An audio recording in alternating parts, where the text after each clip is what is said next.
The cargo ships moved through space like ghosts in the night. Captain Jake Morrison watched the last human transport vessel disappear into the darkness beyond the outer rim.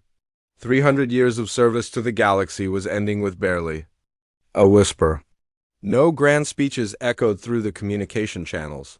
No angry protests filled the airwaves. The humans were simply leaving. Jake had commanded cargo runs between human colonies and alien worlds for 20 years. He knew every hyperspace route, every docking procedure, and every alien customs official in 3 sectors. Today was different. Today he was not delivering supplies or picking up workers. Today he was part of the largest evacuation in Galactic history. The bridge of his ship hummed with quiet efficiency. His crew worked at their stations with the same calm professionalism that had made humans valuable throughout the galaxy. Navigation Officer Lisa Martinez plotted their course to the rendezvous point beyond the rim. Communications Specialist Danny Rodriguez monitored the frequencies for any signs of alien pursuit. There were none. The galaxy had not even noticed they were leaving. On the industrial world of Kepler Station, Maintenance Chief Ben Carter walked through the massive fusion reactor complex one final time. The alien supervisors sat in their climate-controlled offices 3 levels above, reviewing entertainment feeds and conducting business meetings. They had never set foot in the reactor chambers. They had never learned how the systems worked. For 3 centuries, they had simply expected the power to flow. Ben ran his hand along the smooth metal housing of Reactor 7. He had rebuilt this unit twice in his 15-year career. The quantum containment fields required precise calibration. Every 6 months, the exotic matter injectors needed constant monitoring. The backup systems had 17 different failure modes that required immediate human intervention. The instruction manuals he was leaving behind covered the basic operations, but they could not teach understanding. His team finished the final shutdown sequence. The reactors would continue operating on automatic systems for perhaps 6 months. After that, the aliens would need to figure things out for themselves. Ben sealed his toolkit and headed for the transport dock. The Vorthan overseer did not even look up as he passed the office windows. Dr. Amy Chun stood in her laboratory on the agricultural world of New Ceres. 3 decades of research surrounded her. Genetic modification programs that had created crop strains for 40 different worlds.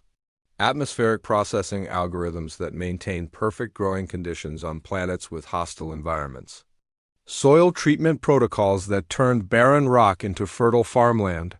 The alien colonial administrators had never questioned how the food appeared on their tables. They approved budgets and signed reports, but they had never understood the complexity of feeding 3 billion people across multiple worlds. Amy had designed systems that could adapt to changing conditions, repair themselves when damaged, and evolve with the needs of growing populations. She packed her research data into secure storage containers. The aliens would find detailed reports and operational guidelines, but the real knowledge was leaving with her. The intuition that came from years of working with living systems. The ability to spot problems before they became critical. The understanding of how thousands of variables interacted to create success or failure. Her assistant walked into the lab carrying the last of the equipment cases. Sarah Kim had worked with Amy for 8 years, learning the art of planetary agriculture. Together, they had solved the fungal blight crisis on Terra Nova and developed the drought-resistant grains that fed the Outer Rim colonies. Sarah would continue that work in their new home, wherever that might be, on the shipyards orbiting Centauri Prime. Construction engineer Ryan Davis supervised the final equipment transfer. The massive automated assembly systems fell silent as human technicians powered down the control networks. The aliens had commissioned these facilities to build their new dreadnought fleet, but they had never learned to operate the machinery. Ryan watched the alien project managers argue in their conference room. They were already behind schedule on the military contracts. The automated systems were producing defective components, and the alien engineers could not understand why. The humans had made it look easy, but years of experience lay behind every smooth operation. The transport ships waited at the civilian docking bays. Families loaded their belongings and said goodbye to the only home many had ever known. Children who had been born on these stations would grow up somewhere else entirely. The adults carried their tools and their knowledge, but they left behind the infrastructure of galactic civilization. Elena Rodriguez helped her elderly parents board transport. 12. They had worked in the hydroponics bays for 40 years, growing fresh food for the station population.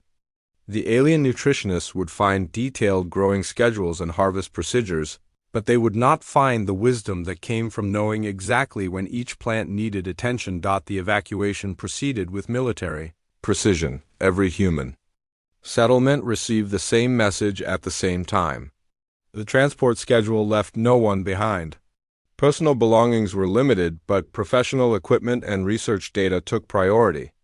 The humans were not abandoning their life's work, they were taking it with them. Station security remained blissfully unaware of the scope of the operation. They saw workers heading home after their shifts and families taking scheduled transport. Flights. The gradual reduction in human population looked like normal rotation patterns. By the time anyone noticed the pattern, the evacuation was nearly complete. Jake Morrison received the final departure signal from the convoy commanders. Every human settlement had reported successful evacuation. Every transport had reached the outer rim rendezvous points. The largest mass migration in galactic history was complete, and it had taken place in perfect silence. The alien governments would find carefully worded messages explaining the situation. Humanity was terminating its service contracts and relocating. Beyond the galactic rim, all equipment and facilities were being turned over to local authorities with complete documentation. There were no demands for compensation and no threats of sabotage. The humans were simply leaving. As his ship engaged its hyperdrive and joined the Exodus fleet, Jake thought about the galaxy they were leaving behind.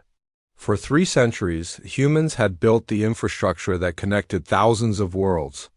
They had maintained the technology that kept billions of aliens alive and prosperous. They had solved problems and prevented disasters that the galaxy had never even known about. Now the aliens would discover what they had taken for granted. The hyperspace beacon network would begin failing within months. The atmospheric processors would start shutting down when their maintenance schedules were missed.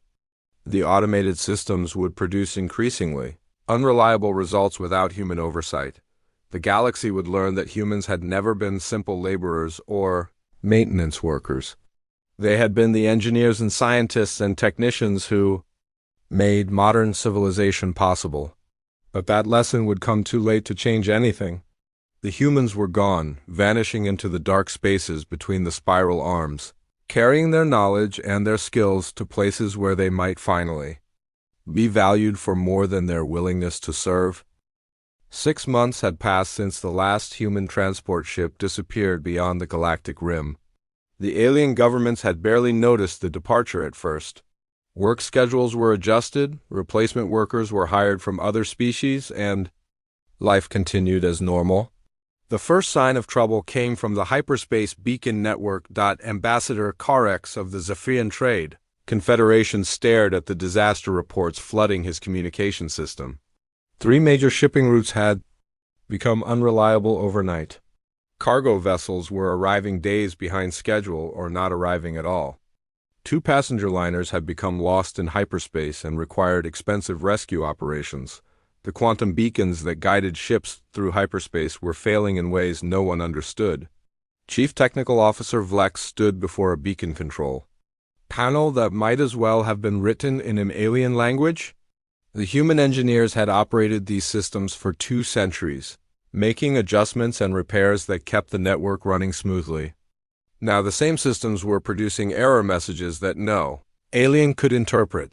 Corex called an emergency meeting with the beacon maintenance contractors.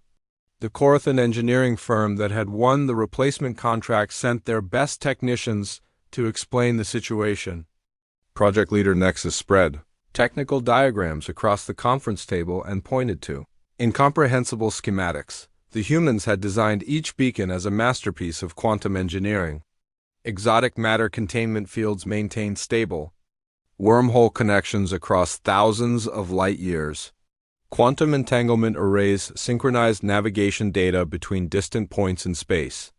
The systems required constant micro-adjustments to account for gravitational fluctuations, solar interference, and dimensional drift. The instruction manuals left behind by the humans covered basic operational procedures, but they assumed a level of understanding that no alien possessed. The troubleshooting guides referenced concepts that had never been taught in alien engineering schools. The maintenance schedules called for procedures that required intuitive understanding of quantum mechanics. Nexus admitted that his team could perform routine component replacements, but they could not diagnose complex problems or optimize system performance. The beacons were beginning to drift out of alignment, and each failed adjustment made the problems worse. Ships were getting lost because the navigation data they received was becoming increasingly inaccurate. On the agricultural world of New Series, Colonial Administrator Vex faced a different but equally serious crisis. The atmospheric processors that maintained perfect growing conditions across the planet were producing unexpected results. Temperature fluctuations were damaging sensitive crops. Humidity levels were swinging beyond acceptable ranges. The automated weather control systems were failing to respond to changing conditions. Vex called an emergency meeting with the planetary engineering staff. Chief Atmospheric Technician Thorax had worked alongside human specialists for years, but he had never fully understood the complex interactions between the various environmental systems. The humans had made constant small adjustments that kept everything in perfect balance.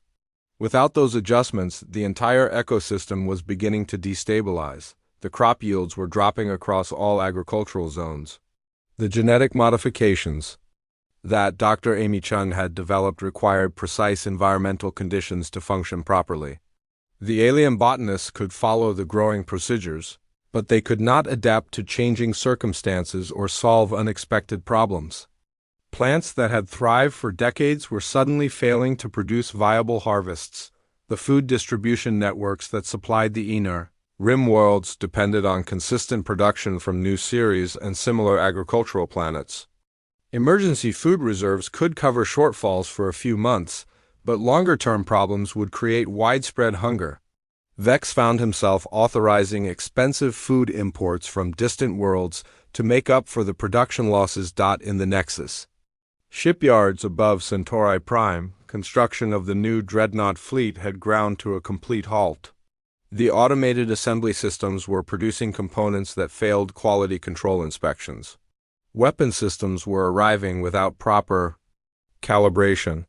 Hull sections contained microscopic flaws that would lead to catastrophic failures under combat stress. Shipyard. Director Corthan stood in the main assembly bay watching robots attempt to install a primary weapons array. The installation procedure required 17 different precision adjustments, each dependent on measurements from previous steps. The human technicians had performed these operations smoothly, but the automated systems lacked the flexibility to adapt to minor variations in component specifications. The military procurement office was demanding explanations for the construction delays. Admiral Zathan needed the new ships to replace aging vessels in the border fleet, but every completed dreadnought was failing its final inspection. The aliens could operate the ships that humans had already built, but they could not build new ones to the same standards. Corthan hired additional alien engineers and purchased upgraded automation equipment, but the problems only got worse. The new technicians made errors that damaged expensive components. The upgraded automation introduced new variables that no one understood. The shipyard was burning through its budget. While producing unusable results, similar problems were appearing throughout galactic civilization. Power generation facilities experienced unexplained efficiency losses when alien operators tried to optimize performance settings. Transportation networks suffered increasing delays as automated scheduling systems began making poor decisions. Manufacturing plants produced defective goods when alien supervisors attempted to modify production parameters. The Galactic Council received reports from dozens of worlds describing infrastructure problems that had never existed before. Council leader Vorthek initially dismissed the reports as temporary adjustment difficulties. Every major change created short-term disruptions, and the human departure was certainly a significant change. He expected the other species to adapt quickly and restore normal operations. However, the reports continued arriving with increasing frequency and severity. Civilian Administrator Corvin described widespread equipment failures on industrial worlds.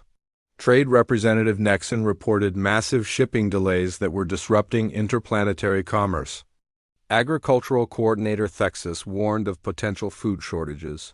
If crop production continued declining, the pattern became clear when Council Technical Advisor Ilix presented a comprehensive analysis of the infrastructure failures. Every major system experiencing problems had been designed, built, or maintained primarily by human engineers. The aliens had operated as supervisors and administrators, but they had never learned the detailed technical knowledge required to maintain complex systems. The humans had not simply been workers or technicians. They had been the skilled professionals who understood how galactic civilization actually functioned.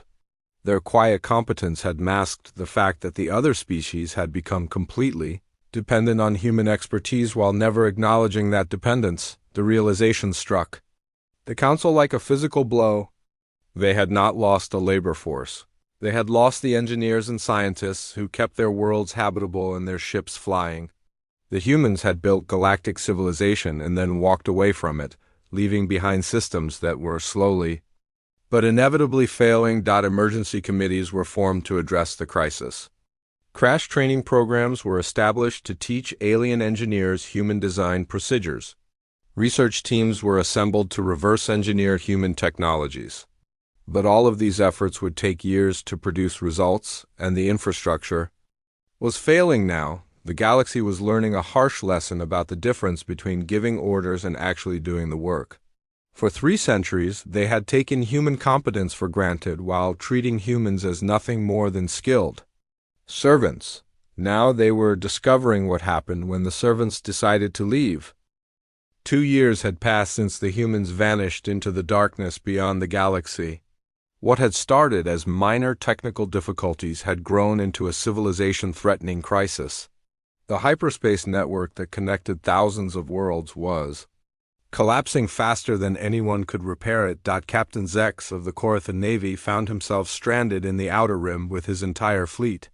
3 navigation beacons had failed simultaneously, leaving his ships without reliable guidance through the chaotic dimensions of hyperspace.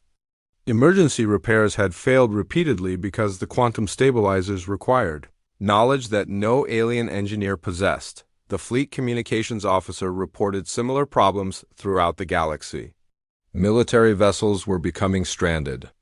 When hyperspace routes became unreliable, civilian ships were refusing to attempt long-distance travel because the risk of getting lost had become too high. The vast network of trade and communication that held galactic civilization together was breaking apart. Zex ordered his engineering teams to attempt another repair of the navigation systems. Chief Engineer Thorax had studied the human technical manuals for months, but reading instructions and understanding principles were completely different things. Every repair attempt seemed to make the problems worse. Components that should have been compatible refused to work together. Systems that had operated smoothly for decades now produced nothing but error messages.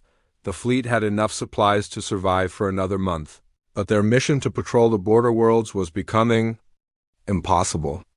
Pirates and raiders were already taking advantage of the communication breakdowns to attack isolated settlements. Without reliable hyperspace travel, the Navy could not respond to distress calls or maintain order in the remote systems. On Terra Nova, the largest agricultural world in the former human territories, Governor Thane surveyed the devastating crop failures that were spreading across the planet. The atmospheric processes that had maintained perfect growing conditions for over a century were failing in cascading sequences that no alien could predict or prevent. Dr. Kevin Price had designed the atmospheric control systems to be nearly maintenance-free, but nearly was not the same as completely. The systems required periodic adjustments to account for seasonal changes, solar fluctuations, and long-term climate drift. Without those adjustments, the delicate balance that supported the planet's artificial ecosystem was collapsing. Thane walked through abandoned farmland that had once produced food for dozens of worlds. The genetically modified crops that Dr. Amy Chun had developed were dying because the environmental conditions they required no longer existed. The alien agricultural specialists could follow the growing procedures, but they could not adapt when the basic assumptions changed. The irony was almost painful to contemplate. Terra Nova had been transformed from a barren rock into a garden paradise by human engineers and scientists. Now the same world was becoming uninhabitable because the aliens could not maintain what the humans had created. Billions of people throughout the galaxy depended on food from worlds like Terra Nova, but those worlds were failing one after another. Emergency food rationing had been implemented on 37 worlds. Civilian unrest was spreading as populations realized that their governments could not solve the food crisis. Some planets were attempting to convert industrial facilities into food production centers, but those efforts required expertise that had departed with the humans. In the core systems, the economic collapse was accelerating as critical infrastructure continued failing throughout the most developed regions of the galaxy. The space elevators on 5 major worlds had triggered automatic safety lockouts that no alien could override. Orbital platforms worth trillions of credits hung useless in space while their automated systems refused to accept commands from non-human operators. Dr. Helen Brooks had designed most of these installations with multiple security protocols that required human biometric authorization for critical functions. She had intended these safeguards to prevent accidents and sabotage, but they now served as reminders of how completely the aliens had depended on human oversight. Trade Administrator Corvin stood in the Emergency Command Center on Centauri Prime, watching displays that showed the collapse of interstellar commerce. Shipping routes that had operated reliably for centuries were becoming too dangerous to use. Manufacturing centers were shutting down because they could not receive raw materials or ship finished products. The complex web of economic relationships that sustained galactic civilization was unraveling. The automated trading systems that managed interstellar commerce were producing increasingly erratic results without human supervision. Currency exchange rates were fluctuating wildly as the computers misinterpreted market conditions. Investment algorithms were making decisions that destroyed entire economic sectors. Financial institutions were freezing transactions rather than risk catastrophic losses. Corvin had authorized emergency economic measures, but every solution created new problems. Price controls led to black market trading. Import restrictions caused shortages of essential goods. Government subsidies drained public treasuries without solving the underlying technical problems. The galaxy was learning that economic systems were just as dependent on human expertise as the physical infrastructure. On the industrial world of Forge Prime, Chief Administrator Corvin watched the massive manufacturing complexes shut down one after another. The humans had designed these facilities to operate with minimal supervision, using artificial intelligence systems that could adapt to changing conditions and optimize production efficiency. But those AI systems were failing without the regular updates and maintenance that their human creators had provided. The artificial intelligence networks that managed planetary manufacturing were not truly intelligent in the way that biological minds worked. They were sophisticated programs that could follow complex instructions and make limited decisions within predetermined parameters. Without human programmers to update their decision trees and modify their operational protocols, they were becoming increasingly unable to cope with unexpected situations. Production of everything from starship components to basic medical supplies was grinding to a halt. The replacement parts needed to repair failing infrastructure were no longer being manufactured. The tools required to maintain existing equipment were becoming unavailable. Even when alien engineers identified solutions to technical problems, they could not obtain the materials needed to implement those solutions. The few aliens who had worked closely with human engineers were trying desperately to maintain critical systems, but observation and understanding were very different skills.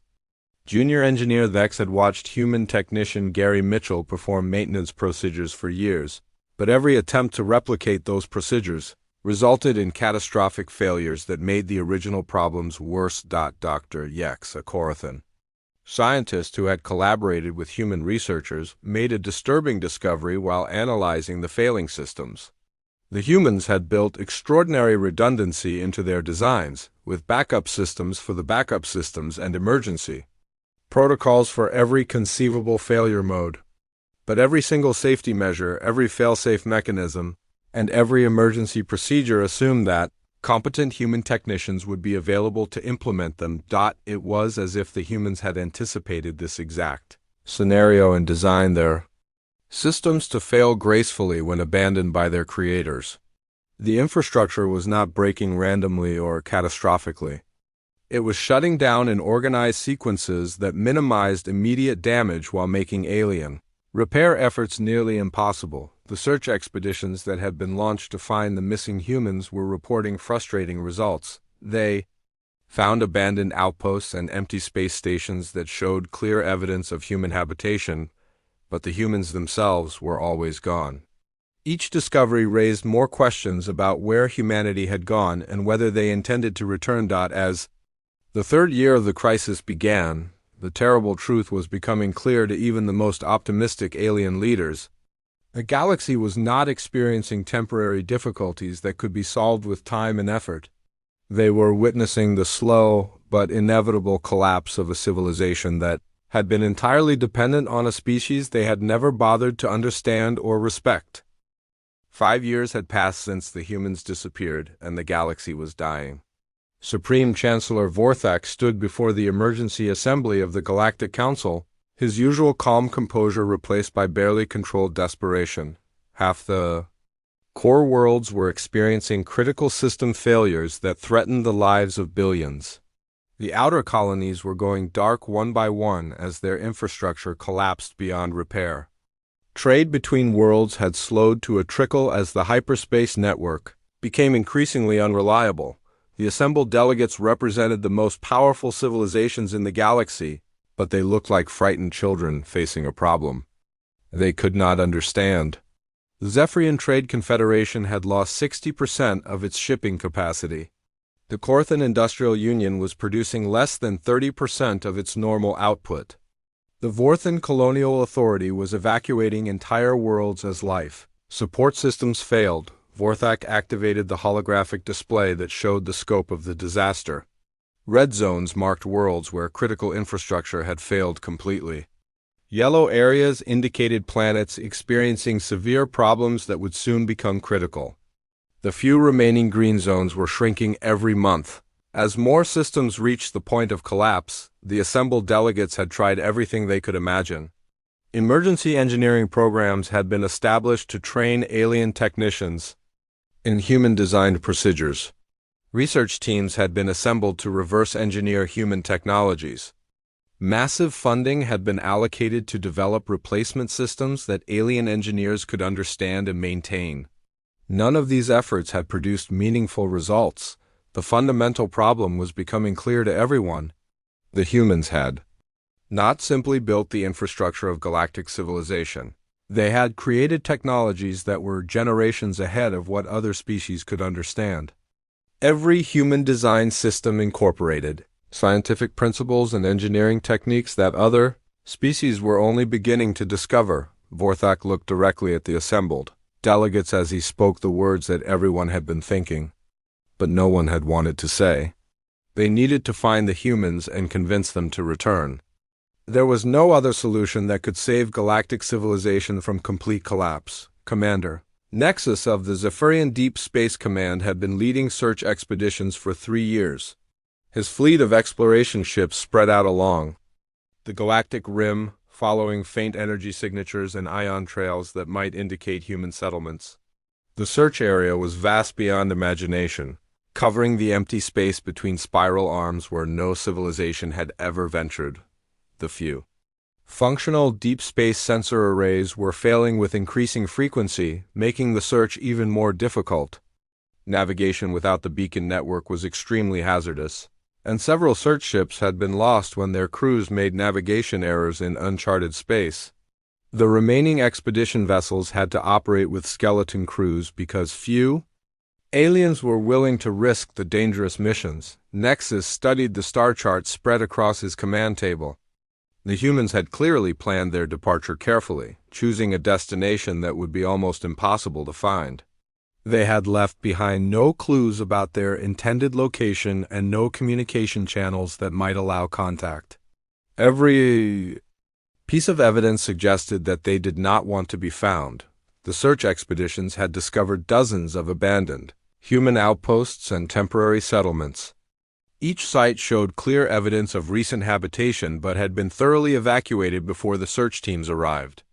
The humans were always one step ahead, moving deeper into the void between galaxies where no alien ship could follow safely, on the industrial world of Forge Prime. Chief Administrator Corvin faced the complete shutdown of the manufacturing complexes that had once supplied half the galaxy with essential goods. The artificial intelligence systems that managed planetary production had failed beyond any hope of repair. The automated factories stood silent while billions of people throughout the galaxy went without basic necessities. Corvin walked through the empty production facilities that had once employed millions of workers. The humans had designed these systems to be almost entirely self-managing, requiring only minimal supervision to maintain optimal efficiency.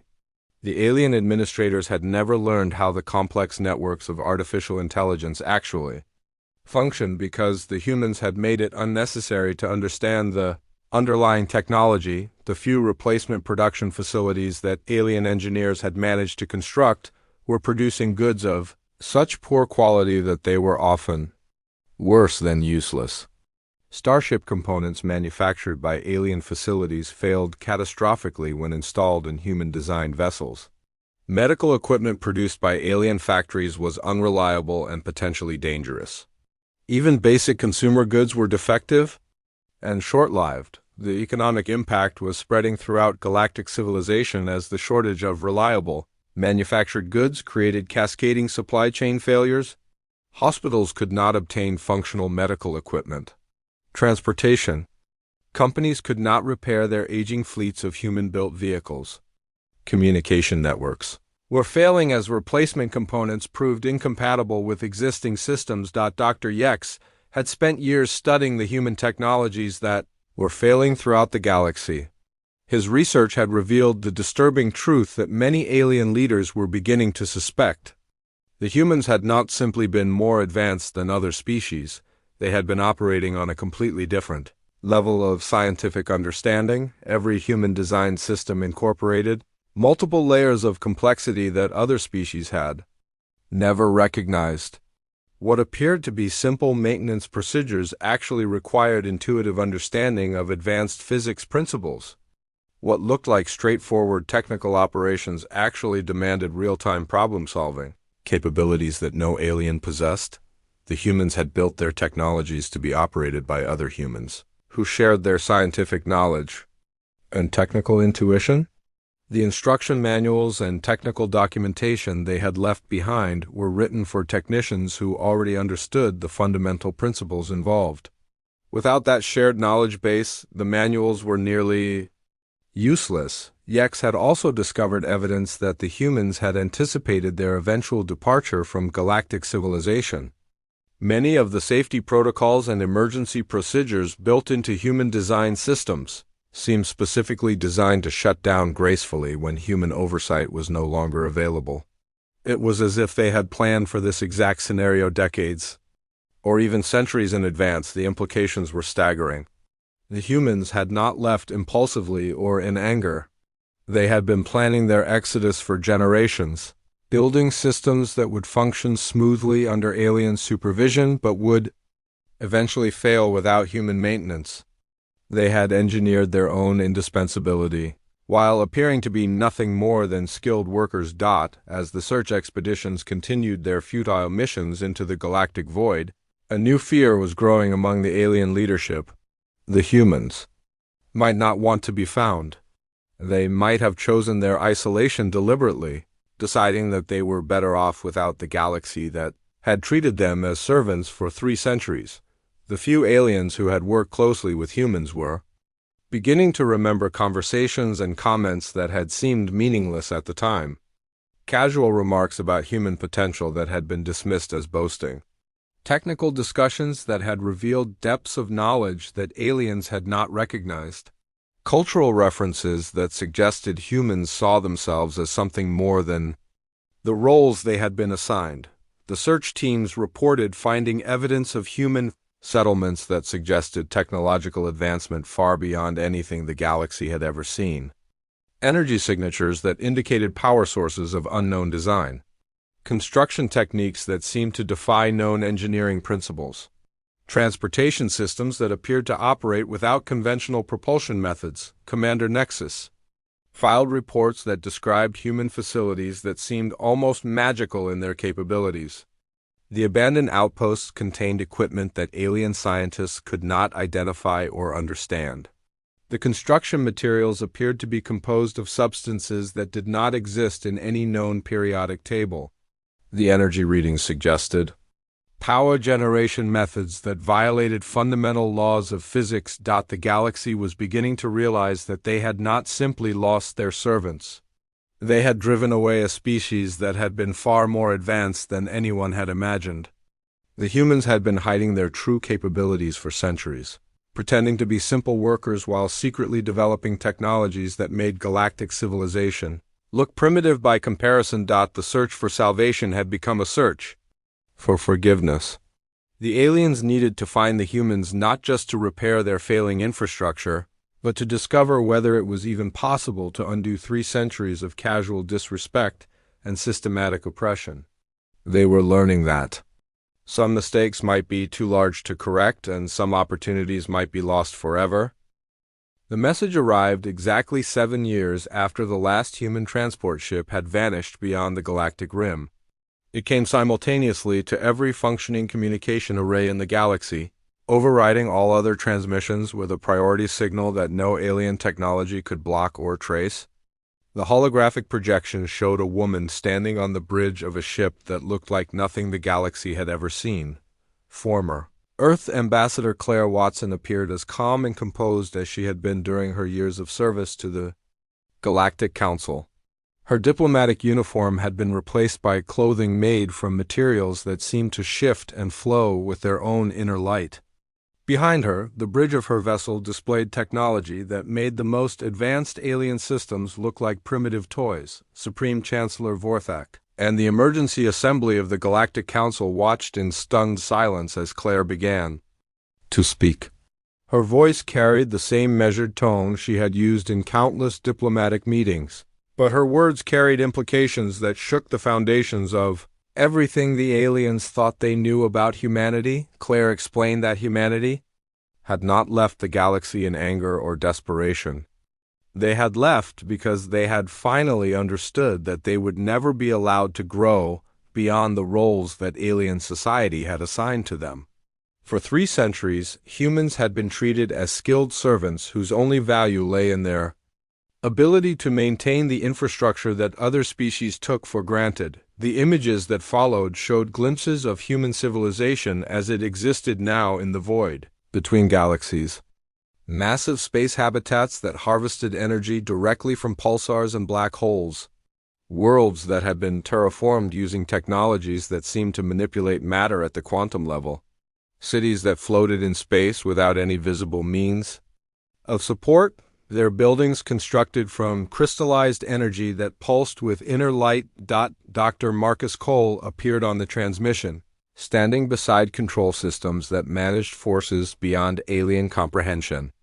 The quiet engineer who had once maintained hyperspace beacons was now working with technologies that could reshape space and time itself.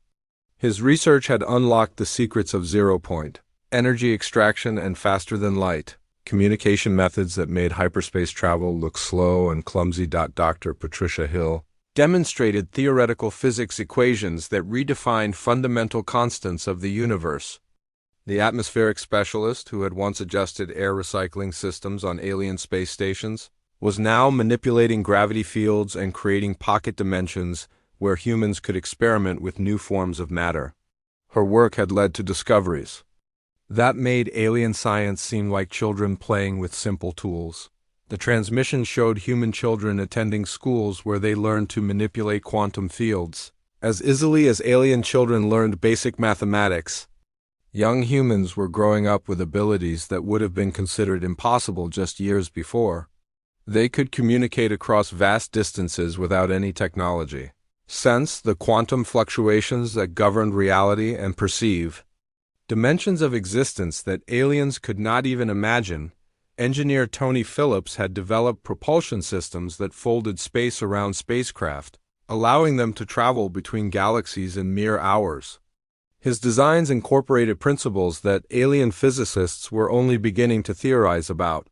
The ships themselves seemed to be grown rather than built, their hulls composed of living metal that could repair itself and adapt to changing conditions. Dr. Stephen Ross had discovered methods of matter manipulation that allowed humans to create any substance they needed from basic quantum foam. His laboratories produced materials with properties that violated known laws of physics. Metals that were stronger than neutron star matter, but lighter than air.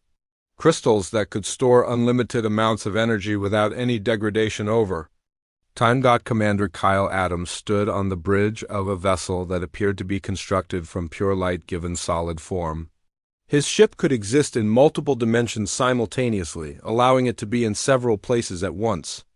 The navigation systems responded to thought rather than manual control, and the weapon systems could disrupt matter at the atomic level. Claire continued her explanation with the same diplomatic precision she had always shown, but her words described achievements that redefined what was possible. Humanity had spent 7 years not in exile, but in explosive growth and development. Free from the constraints of alien expectations and the limitations of serving other species, they had unlocked potential that they had never been allowed to explore. The human settlements in the void between galaxies were not hiding places but research facilities where breakthrough discoveries happened daily. Scientists who had once been restricted to maintaining alien equipment were now pushing the boundaries of knowledge into realms that no species had ever imagined.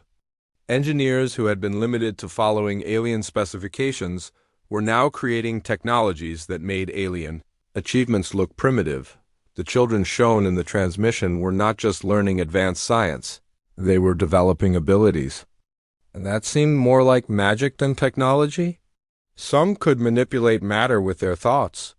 Others could perceive the quantum structure of reality directly.